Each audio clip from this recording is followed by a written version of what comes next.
Hi friends, welcome to my channel. Today recipe గుత్తి వంకాయ. కొన్ని వంకాయలను తీసుకొని ఒక 2-3 టైమ్స్ వాష్ చేసి కొంచెం వాటర్లో సాల్ట్ వేసుకొని పెట్టుకోవాలి. తర్వాత ఒక్కొక్క వంకాయ తీసుకొని దాంట్లో ఒక 4 కాట్లు పెట్టి మళ్ళీ సాల్ట్ వాటర్లోనే వేయాలి.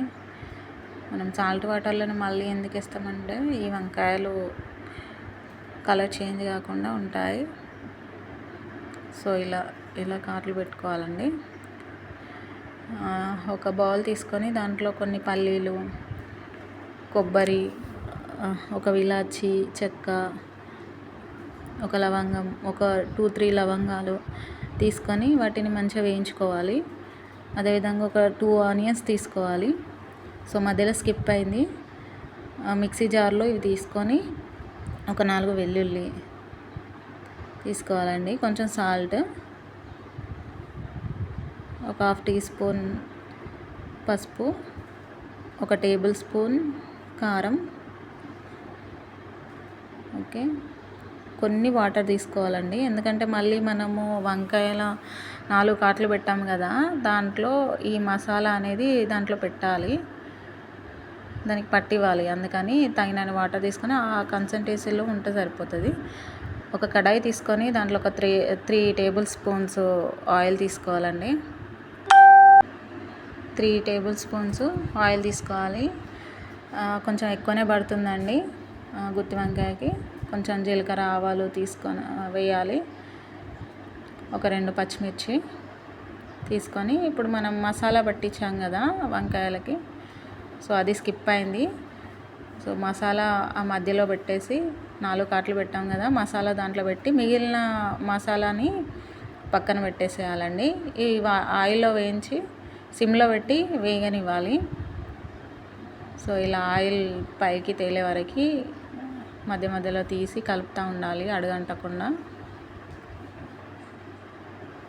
ఓకే, తర్వాత మిగిలిన మసాలాని దీంట్లో వేయాలండి. వేసి మసాలా అనేది పచ్చివాసన పోయే వరకు సిమ్లో పెట్టి మధ్య మధ్యలో కలుపుతూ ఉండాలి. సో ఇలా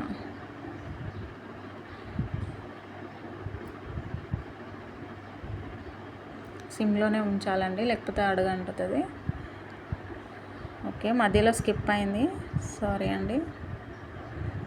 ఇలా ఆయిల్ పైకి తేలాక పచ్చివాసన పోయాక కొన్ని వాటర్ తీసుకోవాలి. ఎంతో మిక్సీ జార్ ఉంది కదా, దాంట్లోనే కొన్ని వాటర్ పోసి తీసుకున్నాను. ఓకే, మిగతా మసాలా కూడా వచ్చేసింది. సో తగినన్ని వాటర్ తీసుకోవాలి.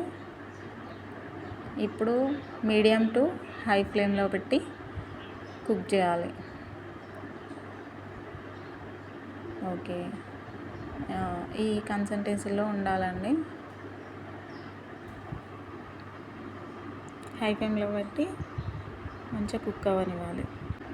మధ్య మధ్యలో తీస్తూ కలపాలి అడుగంటకుండా.